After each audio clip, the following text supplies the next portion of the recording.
கர்த்தராக இயேசு கிறிஸ்துவின் நாமத்தினாலே பைபிள் மைண்ட் பார்வையாளர் யாவர்களுக்கு என்னுடைய வாழ்த்துக்களை தெரிவித்துக் கொள்கிறேன். நான் தொடர்ச்சியாக வேதம் போதிக்கிற திருமண வாழ்க்கையை குறித்து சிந்தித்து வருகிறோம். இந்த நாளிலே 3 தவறான மனநிலை உடைய திருமண வாழ்க்கையை குறித்து சிந்திக்க இருக்கிறோம். இன்றைக்கு திருமணத்திற்குள் முறையான ஆயத்தமோ வேதம் போதிக்கிற சிந்தையோ இல்லாமல் திருமண வாழ்வுக்குள் வாழுகிறபடினால்தான் கிறிஸ்தவ திருமணங்களிலே நிம்மதியற்று தொடர்ச்சியாக வேதனையோடு வாழுகிற திருமணங்கள் நடைபெற்று கொண்டே இருக்கிறது. அதில் ஒரு 3 வகையான ஆரோக்கியமற்ற திருமண மனநிலையை குறித்து இன்றைக்கு நாம் சிந்திக்க இருக்கிறோம். முதலாவதாக அதிகாரம் அல்லது ஆதிக்கம் செலுத்தும் திருமணம், இந்த டாமினேட்டிங் மேரேஜ்னு சொல்லுவாங்க. இங்க யாரோ ஒருவர் அல்லது சில சமயங்களில் 2 பேருமே இந்த மனநிலையில் இருப்பாங்க. இங்க ஒருவர் இந்த மனநிலையில் இருந்தாலே அந்த திருமணத்தை பாதுகாப்பது கஷ்டம். 2 பேருமே அதிகாரம் செலுத்தக்கூடிய அல்லது ஆதிக்கம் செலுத்தக்கூடிய மனநிலை இருக்கிற போது அங்கு போராட்டம் அதிகரிக்கும். இதைத்தான் பொதுவா இன்றைய நாட்கள்ல ஈகோ அவருக்கு அதிகம் அப்படிலாம் சொல்றாங்க. இன்னும் சரியா சொன்னா அங்க யார் பாஸ்? இந்த திருமணத்துல கணவன் பாஸா அல்லது மனைவி பாஸா அப்படிங்கிற மாதிரியான ஒரு அதிகாரம், யார் ஆதிக்கம் செலுத்துவது அப்படிங்கிற போட்டி ஆணுக்கும் இருக்கும் பெண்ணுக்கும் இருக்கிறது. சில நேரத்துல கணவன் மனைவி இருவருக்குமே இந்த போட்டி இருக்கிறனால அவர்கள் வேதம் போதிக்கிற ஒரு திருமண வாழ்க்கைக்குள் வரவே முடியாது. அப்ப இப்படிப்பட்ட மனநிலையில் இருக்கக்கூடிய தம்பதிகள் என்ன பண்ணுவாங்க? யார் கட்டுப்படுத்துவது அப்படின்னு. சில திருமணங்கள்ல கணவன் இந்த ஆதிக்க மனநிலையில இருப்பான். அப்ப மனைவி சில நேரத்துல ஓகே இது என்னுடைய வாழ்க்கைன்னு நினைச்சு அதுக்காக அந்த ஆதிக்கத்துக்கு உட்பட்டு அந்த வாழ்க்கையை தொடர்கிறவர்கள் இருக்கிறாங்க. சில நேரத்துல மனைவிக்கு இந்த அதிகாரம் செலுத்தக்கூடிய மனநிலை அதிகமாக இருக்கும். அப்ப கணவன் குடும்பத்துக்காக பொறுத்து போய் இப்படி வாழுகிற திருமணம் இருக்கிறது. அவங்க பிரியாம ஒன்றா வாழ்வாங்க. ஆனால் அது வேதம் போதிக்கிற திருமண வாழ்க்கை கிடையாது. இப்படி வாழுகிறவருடைய திருமணத்துல ஒண்ணு பயம் இருக்கும், அல்லது அவங்கள யாரோ ஒருத்தவங்கள்ட்ட தங்களுடைய துணைவியை குறித்ததான கசப்பு இருக்கும். கொஞ்ச நாட்கள்ல அந்த உறவுல ஒரு விரிசலும் இருக்கிறது. வேதம் போதிக்கிற மனநிலை என்ன தெரியுமா? வேதாகமம் தன்னலமற்ற தலைமைத்துவத்தை பற்றி பேசுகிறது. அதை எப்படி சொல்லுவாங்க? சர்வன்ஹுட் லீடர்ஷிப் என்று. அதிகாரம் செலுத்துவதோ ஆதிக்கம் செலுத்துவதோ அல்ல, மாறாக தலைமைத்துவம் என்பது சர்வன்ஹுட் லீடர்ஷிப்பாக இருக்கிறது. தன்னையே தியாகம் செய்து ஒரு வழிகாட்டுகிற ஆலோசனை செய்கிற தலைமைத்துவத்தை பேசுகிறது. இந்த கீழ்ப்படிதல் கூட மியூச்சுவல் சப்மிஷன் அல்லது வாலண்டரி சப்மிஷன் என்று சொல்வார்கள். அப்படிப்பட்ட ஒரு மனநிலையைத்தான் வேதம் போதிக்கிறது. கணவன் மனைவி இருவரும் இதை புரிந்து கொள்ள வேண்டும். எபேசியர் 5வது அதிகாரம் 21வது வசனத்துல கிறிஸ்துவுக்கு பயப்படுவதை போல கர்த்தருக்கு பயப்படுவதை போல நாம் ஒருவருக்கு ஒருவர் கீழ்ப்படிந்து என்று வாசிக்கிறோம்.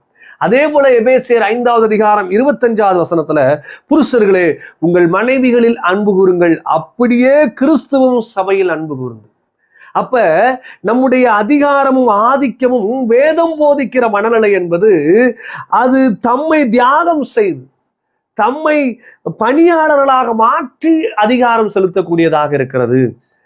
ஆக முதல் தவறான மனப்பான்மை என்பது அதிகாரம் ஆதிக்க திருமண மனப்பான்மை என்பது தவறானது. 2வது வகையான திருமண வாழ்க்கை இருக்கிறது. இங்கு அதிகாரமும் செலுத்த மாட்டாங்க, தன்னுடைய துணையை ஆதிக்கமும் செலுத்த மாட்டாங்க. டோட்டல் சரண்டர், தன்னுடைய துணைக்கு டோட்டல் சரண்டராக மாறி முற்றிலும் அவர்களையே டிபெண்ட் பண்ணி வாழ்வாங்க. இத உணர்வு சார்பு திருமணம் அப்படின்னு சொல்லுவாங்க. இதையும் வேதம் ஏற்றுக்கொள்ளவில்லை. இந்த கோ டிபெண்டட் மேரேஜ் என்பது நீ இல்லாம நான் யார், நீங்க இல்லாம எனக்கு வாழ்க்கையே இல்லை, நீ இல்லாம என்னால வாழவே முடியாதுமான்னு தன்னுடைய வாழ்க்கையினுடைய சகலவற்றிற்கும் தன்னுடைய துணையவே சார்ந்திருக்கிற ஒரு திருமண வாழ்க்கையும் வேதம் போதிக்கவில்லை. இந்த திருமணத்துல யாரோ ஒருத்தர் டோட்டல் பலகீனமா மாறிடுவார், அது ஹஸ்பண்டோ அல்லது மனைவியோ. இது ஆரோக்கியமான திருமண வாழ்க்கை அல்ல. வேதாகமத்துல திருமணம் என்பது ஒருவரை டிபெண்ட் பண்ணி இருக்கிறது தான். ஆனால் என்னுடைய டிபெண்ட் என்பது முற்றிலும் மனைவி இல்லாமல் என்னால் வாழ முடியாது, கணவன் இல்லாமல் என்னால் எதுவுமே செய்ய முடியாதுங்கிற டிபெண்டை பற்றி வேதம் சொல்லவில்லை. இந்த உணர்வு சார்பு திருமணத்தில் இருக்கக்கூடிய பிரச்சனை என்ன தெரியுமா? இவர்கள் தங்களுடைய எல்லாவற்றிற்கும் தங்களுடைய துணையே சார்ந்திருப்பார்கள். ஆனால் வேதம் என்ன சொல்லுகிறது? சங்கீதம் 62:2 வாசிக்கிற போது, அவரே தேவனே என் கண்மலை, என் ரட்சிப்பும், என் உயர்ந்த அடைக்கலமானார், நான் அசைக்கப்படுவதில்லை. என்னுடைய மகிழ்ச்சி, என்னுடைய பலன், என்னுடைய துணையிடத்திலிருந்து மட்டுமல்ல, முதன்மையாக தேவனிடத்திலிருந்து வர வேண்டும். தேவனால் நான் மகிழ்ச்சியாக இருக்கிறேன், கிறிஸ்துவினால் நான் பலனுடையவனாக இருக்கிறேன் என்று வாழ்வதற்கு பதிலாக இந்த எமோஷனல் டிபெண்டடாக, முற்றிலும் தன்னுடைய துணையவே கோ டிபெண்டட் மேரேஜ் வாழ்க்கைக்குள்ள போகிறவர்கள் சில நேரங்களில் சத்தியத்தைக்காக வாழ்வதற்கு பதிலாக தங்களுடைய துணைக்காக வாழ ஆரம்பித்து விடுவார்கள். துணை சத்தியத்திற்கு மீறி செயல்படுகிற போது, தேவனா துணையா என்று யோசிக்கிற போது மிக எளிதாக தேவனை விட துணையை முதன்மைப்படுத்துகிறவர்களாய் மாறிவிடுவார்கள். அது அழிவுக்கு நேராக நடத்தும். மூன்றாவதாக, இந்த தவிர்க்கும் அல்லது தப்புவிக்கும் திருமணம், இந்த எஸ்கேபிசம் என்று சொல்லுவாங்க, இந்த எஸ்கேப் மேரேஜ். இவர்கள் பிரச்சனைகளை கையாள்வதே கிடையாது. இந்த கணவன் மனைவி ஒன்றாக இருப்பாங்க. கணவன் சில பிரச்சனைகளை சொல்லுவாரு, அதை மனைவி பிரச்சனையாவே யோசிக்கிறது. சில நேரத்துல மனைவி பிரச்சனைகளை சொல்வார்கள், கணவன் அது ஒரு பிரச்சனை இல்லை, அல்லது அந்த பிரச்சனை என்று அறிந்தாலும் கூட அந்த பிரச்சனையை சரி செய்வதற்கு யோசிக்காம அப்படியே விட்டுருவோம் என்று அமைதியான ஒரு சமாதானமாக இருப்பார்கள். இதுவும் ஆபத்து. வேதம் இப்படிப்பட்ட திருமணத்தை பற்றி சொல்லல. மனிதனுக்கு பிரச்சனைகள் வரும், இந்த உலகத்துல உங்களுக்கு உபத்திரவங்கள் உண்டு என்பது சொல்வதை போல திருமண வாழ்க்கைக்குள் பிரச்சனைகள் வருவது இயல்பு. ஆனா இந்த பிரச்சனைகளை ஒரு விசுவாசி கையாள்வதற்கு பதிலாக அமைதியா விட்டார் அப்படியே சரியாயிரும், அல்லது பிரச்சனையே இல்லாதை போல நாம் நடந்து கொண்டா கடவுள் எல்லாவற்றையும் சரி செய்வார் என்பது தவறான மனநிலை. இது சில நேரங்கள்ல முதலாவது மன ரீதியான இடைவெளியும் அல்லது தனிமை உணர்வையும் தரும். சில நேரங்கள்ல எல்லாத்தையும் சேர்த்து வச்சு மொத்தமா வெடிப்பதை போல வெடித்து குடும்ப வாழ்க்கையில பெரிய பிரச்சனை உருவாக்கும். ஆனா வேதம் என்ன சொல்லுகிறது? ஒரு பிரச்சனை வருகிறதா, அன்புடன் சத்தியத்தை பேசு என்றுதான் வேதம் சொல்லுகிறது. ஒரு பிரச்சனை உங்க கணவனோ மனைவியோ சொல்றாங்கன்னா அதை அவாய்ட் பண்ணுவதல்ல, அதுல அன்புடன் அந்த சத்தியத்தின் அடிப்படையில அந்த பிரச்சனைகளை கையாள வேண்டியது என்னது அவசியமாக இருக்கிறது. அதே எபேசியர் 4வது அதிகாரம் 26ஆம் வசனத்துல வாசிக்கிற போது, சூரியன் அஸ்தமிக்கிறதுக்கு முன்னே உங்கள் கோபம் தணிய கடவது.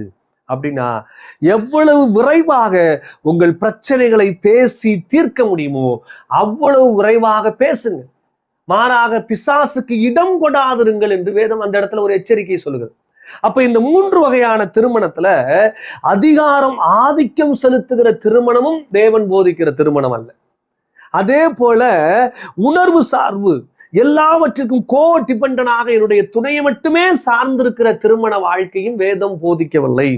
கடைசியாக தவிர்த்து விடுதல், எஸ்கேப், எல்லா பிரச்சனையும் தவிர்த்து விடுதலான திருமண வாழ்க்கையும் வேதம் என்ன பண்ணவில்லை, போதிக்கவில்லை. மாறாக ஒருவருக்கு ஒருவர் சத்தியத்தின்படி கீழ்ப்படிந்து வாழுகிற ஒரு திருமணத்தை பேசுகிறது. நாம் கணவன் மனைவி இருவரும் கிறிஸ்துவுக்கு கீழ்ப்படிய கிறிஸ்துவுக்கு தங்களை ஒப்பு கொடுக்க அவர்கள் இருவரும் கட்டி எழுப்புகிற திருமணம், அவர்கள் இருவரும் சேர்ந்து கட்டி எழுப்புகிற குடும்பம் தான் வேதம் போதிக்கிற திருமணம். அதே போல கணவன் மனைவி இருவரும் கிறிஸ்துவை முதன்மைப்படுத்தி ஒருவரை ஒருவர் திருப்திப்படுத்துகிற போதனைக்காக ஒருவரை ஒருவர் திருப்திப்படுத்துகிற திருமண வாழ்க்கையாக இருக்க வேண்டும். மூன்றாவதாக சத்தியத்தின்படி சர்ச்சைகளுக்கு முற்றுப்புள்ளி வைக்கிற திருமணமே வேதம் போதிக்கிற திருமணமாக இருக்கிறது. ஆகவே வேதம் கொடுக்கிற ஆலோசனையை பின்பற்றி கட்டி எழுப்புகிற குடும்ப வாழ்க்கை திருப்திகரமாக இருக்கும். தேவன் தாமே உங்களுக்கு இந்த வார்த்தைகளை ஆசீர்வதித்து கொடுப்பாராக. ஆமென்.